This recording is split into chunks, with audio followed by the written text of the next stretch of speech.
علیکم ورحمۃ اللہ وبرکاتہ۔ دینی بھائیوں،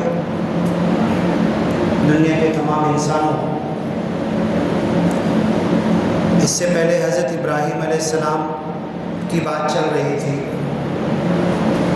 اور یہ جو حج کا مہینہ آنے والا ہے، اور ایسے بھی سال بھر لوگ عمرہ کے لیے جاتے ہیں۔ حضرت ابراہیم علیہ السلام، حضرت اسماعیل علیہ السلام اور حضرت اسماعیل علیہ السلام کی مائی ہاجرہ رضی اللہ تعالی عنہا علیہ السلام، ان لوگوں کی زندگی کو اللہ نے نمونہ قرار دیا ہے۔ جہاں قرآن میں ایک جگہ ہے لَقَدْ كَانَ لَكُمْ فِي رَسُولِ اللَّهِ أُسْوَةٌ حَسَنَةٌ، کہ محمد صلی اللہ علیہ وسلم کی زندگی تمہارے لیے اچھا اور بہترین نمونہ ہے، تم اس کے پیچھے چل سکتے ہو۔ ایسے ہی قرآن میں آیت ہے سورہ مجادلہ میں، قَدْ كَانَتْ لَكُمْ أُسْوَةٌ حَسَنَةٌ فِي إِبْرَاهِيمَ وَالَّذِينَ مَعَهُ، تمہارے لیے اچھا نمونہ ہے حضرت ابراہیم علیہ السلام کی زندگی، اور جو لوگ حضرت ابراہیم علیہ السلام کے ساتھ تھے ان کی زندگی تمہارے لیے بہترین نمونہ ہے۔ اللہ تعالیٰ نے کلام پاک میں یہ بھی فرمایا ملت ابیکم ابراہیم، کہ یہ جو تمہارا دین ہے اے مسلمانوں، تم جس دین شریعت پر چل رہے ہو یہ اللہ کی طرف سے ہے، اور حضرت ابراہیم علیہ السلام کی ملت پر ہے۔ ایسے ہی جب قربانی کی جاتی ہے تو قربانی کے تعلق سے حدیث میں کہا گیا ہے سنت ابیکم ابراہیم۔ یہ اوپر کا بھی چالو ہو رہا ہے کیا؟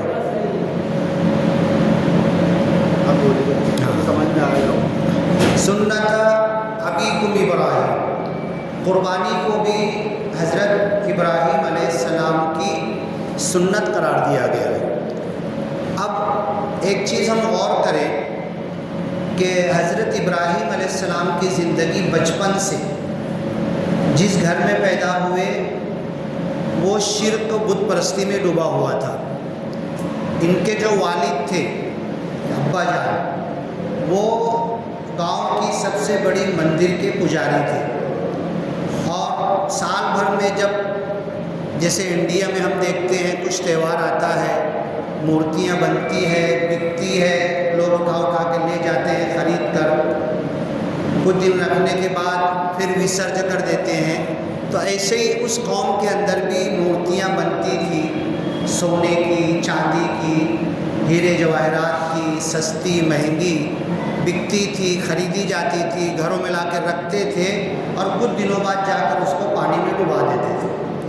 تو حضرت ابراہیم علیہ السلام بچپن سے یہ دیکھتے تھے، لیکن ان کی فطرت اللہ التی فطر الناس علیہا، اللہ کی وہ فطرت جس پر اللہ نے انسانوں کو پیدا کیا ہے، اسے اگر سماج کا دباؤ نہ ہو، ماں باپ کی غلط تربیت نہ ہو، اسے چھوڑ دیا جائے تو انسانی فطرت یہ ہے کہ صحیح راستے پر آئے گا، وہ کبھی مورتی کے آگے سر نہیں جھکائے گا، شرک نہیں کرے گا، اللہ کے ساتھ، ایک خدا کے ساتھ ملاوٹ نہیں کرے گا،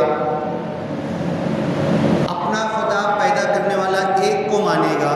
تو حضرت ابراہیم کے گھر میں تو اس کے الٹا ماحول تھا، باپ ان کو ڈانٹتا بھی تھا، مارتا بھی تھا، اور یہ کہتا تھا کہ تم باپ کے دین پر ہمارے آبا و اجداد، باپ دادا، شہر، گاؤں، سماج، بادشاہ، ان سب کے دین سے تم الگ کیوں جا رہے ہو؟ تم اس سماج کے دھارے کے بہاؤ میں، گونج زیادہ رہی ہے، آواز گونج رہی ہے تو سمجھ میں نہیں آتا، ہاں تھوڑا سی اور کم کرو نا، کیونکہ گونجتی ہے نا تو پھر آواز سمجھ میں نہیں آتی۔ تو سماج اور معاشرہ جس طرف بھاگ رہا تھا جس طرف چل رہا تھا، بادشاہ بھی جس طرف تھا، اس سے ہٹ کر حضرت ابراہیم علیہ السلام کی زندگی تھی۔ کلام پاک میں کئی جگہ کہا گیا ہے کان حنیفا مسلمہ، کہ حضرت ابراہیم علیہ السلام مسلم حنیف تھے، ایک اللہ کی طرف لگے ہوئے تھے، یکسو تھے۔ آج بھی دنیا کے اندر جہاں بھی آپ جائیں گے نئے علاقے میں، جو لوگ کسی نبی کی تعلیم ان کے پاس نہیں آئی، کوئی کتاب نہیں ہے، جیسے انڈیا میں ایک سماج ہے بنجارہ سماج، بہت پھیلا ہوا ہے، ان کی مندروں میں مورتی نہیں ہے، یہ مورتی پوجا نہیں کرتے، شرک نہیں کرتے، انڈیا کا بہت بڑا سماج ہے۔ اب ان کے اندر آپ جاؤ گے دیکھو گے نا تو یہ شرک بت پرستی سے پاک ہے، اور جب ان کو قرآن سنایا جائے، صحیح سچی باتیں بتائی جائے تو وہ اس طرف آنے کی کوشش کرتے ہیں۔ تو دنیا کے اندر آج بھی انسانوں کے اندر ہم لوگ دیکھیں گے نا تو زیادہ 80-90% انسان شرک اور بت پرستی کو ناپسند کرتے ہیں، یا اگر کر بھی رہے ہیں نا تو باپ دادا پرمپرا خاندان ہو رہا ہے تو نہ چاہتے ہوئے بے دلی کے ساتھ کر رہے ہیں۔ آپ دیکھنا انڈیا کا ایک بہت بڑا سادھو ہے روی شنکر، اس کو یہ کہنا پڑا کہ جو مورتی پوجا نہیں کرنا چاہتا نہ کرے، کیونکہ آج یوٹیوب کا زمانہ ہے، سچی اچھی باتیں پھیل رہی ہے، لوگ دیکھ رہے ہیں کہ بھئی اتنے پڑھے لکھے ہو گئے، ڈاکٹر بن گئے، انجینئر بن گئے، سب کچھ ہوا، تو پھر اب اس مورتی کے سامنے جھکنے کا کیا مطلب ہوتا ہے؟ مالیگاؤں کا ہی ایک واقعہ ہے، ایک ڈاکٹر، نام نہیں بتاؤں گا میں، اس کی بیوی، وہ لوگ مورتی پوجا میں اتنا آگے کہ چھوٹی چھوٹی سونے کی 1.5-2 کلو کی مورتیاں، کئی مورتیاں سونے کی بنا کر، اور اس کی بیوی بھی بیٹھتی تھی اور آنکھ بند کر کے بالکل محو ہو جاتی تھی۔ تو اب یہ جو اس کا شوہر تھا اس کو سمجھاتا تھا کہ بھئی دیکھیے تو ہم نے بنایا ہے، سونا ہم نے لایا ہے، خریدا ہم نے ہے، مورتی کا شیپ ہم نے دیا ہے، پھر یہ کیسے کچھ دے گا اور لے گا۔ یہی حضرت ابراہیم کی بھی زندگی تھی، وہ ہندو ڈاکٹر اپنی بیوی کو سمجھا رہا، اب اس نے بولا نا سمجھا رہا کچھ دماغ میں بات آ نہیں رہی، تو اس نے کہا نا اس کو عملی طور پر کچھ دھکا اور ٹھوکر دینا پڑے گی۔ اب ایک دن ایسی ہاتھ جوڑ کے مورتی کے سامنے آنکھ بند کر کے صبح نہا دھو کے بیٹھی تھی اس کی بیوی، گیا وہ ساری سونے کی مورتیاں نا اٹھا کر لے جا کے کہیں رکھ دیا۔ اب جب اس کی آنکھ کھلی تو سونے کی مورتیاں غائب۔ 1.5-2 کلو سونا کتنے کا ہوتا ہے کچھ اندازہ لگاؤ۔ اب ایک دم پسینہ آنے لگا، گھبرا گئی، کیا ہوا؟ ارے سونا لے کر بھاگا کون؟ گئی تو پہلے تو اس کے ہسبینڈ خاموش رہا، کیا ہوا؟ کیوں اتنی پریشان دکھ رہی ہو؟ کیوں تمہارے من کے اندر ایسا آ رہا؟ ارے بولے کیا ہوا؟ وہ اپنے بھگوان کو ہی لے کے بھاگ گیا۔ تو یہ پھر اب اس کو بولنے کا موقع ملا کہ بتاؤ، وہ اس کو کوئی لے کے بھاگ جائے گا۔ اور تکڑو جی مہاراج یہی ابھنگ لکھے ہیں، سوناچا دیو